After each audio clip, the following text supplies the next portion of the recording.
संसद के मानसून सत्र के तहत बुधवार को सदन के 8वें दिन की शुरुआत भी गतिरोध के साथ हुई। लोकसभा की कार्यवाही शुरू होते ही विपक्ष का हंगामा तेज हो गया। विपक्ष के हंगामे के चलते लोकसभा की कार्यवाही को 12 बजे तक के लिए स्थगित करना पड़ा था। 12 बजे के बाद लोकसभा की कार्यवाही दोबारा शुरू हुई। बाद में विपक्ष के हंगामे के चलते लोकसभा दोपहर 2:30 बजे तक के लिए स्थगित कर दिया गया। लोकसभा में आज पेपर लीक से जुड़े संशोधन बिल 2026 पर लगातार दूसरे दिन चर्चा शुरू हुई। लोकसभा ने एक राष्ट्र एक चुनाव से संबंधित विधेयकों की समीक्षा कर संयुक्त संसदीय समिति का कार्यकाल शीतकालीन सत्र 2026 के अंतिम सप्ताह के पहले दिन बढ़ाने के प्रस्ताव को मंजूर कर लिया। विधेयकों में लोकसभा और राज्य विधानसभाओं के चुनाव एक साथ कराने की व्यवस्था लागू करने का प्रस्ताव दिया गया। समिति ने इन विधेयकों के विभिन्न पहलुओं पर विचार कर अपनी रिपोर्ट तैयार की। वहीं लोकसभा में विपक्ष के सांसदों के लगातार हंगामे के बीच भी पेपर लीक पर नकेल संबंधी बिल पर चर्चा जारी है।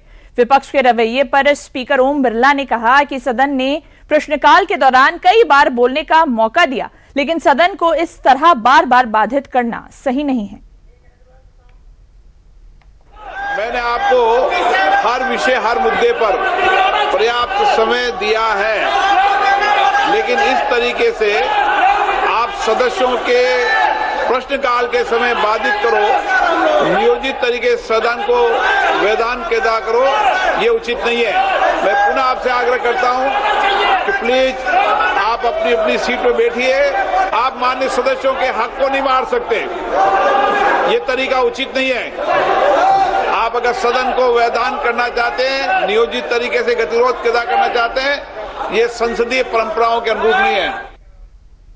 लोकसभा में नेता प्रतिपक्ष राहुल गांधी ने पेपर लीक और छात्र प्रदर्शन के मुद्दे पर अपनी बात रखी।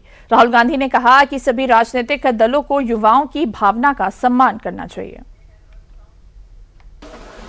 This was not anger. This was not violence. This was not hatred.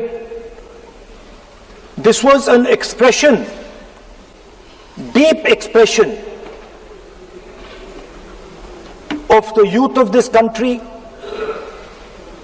of the future generation of this country, and I feel that all political parties must respect this expression. केंद्रीय संसदीय कार्य मंत्री किरण रिजिजू ने विपक्ष पर इस मुद्दे को भटकाने का आरोप भी लगाया है।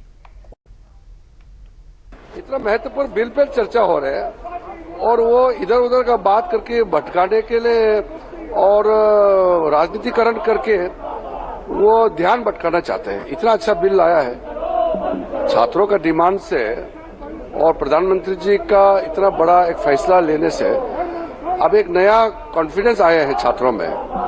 और एग्जामिनेशन को लेकर के कोई और सजेशन है तो सजेशन दे सकते हैं कांग्रेस पार्टी।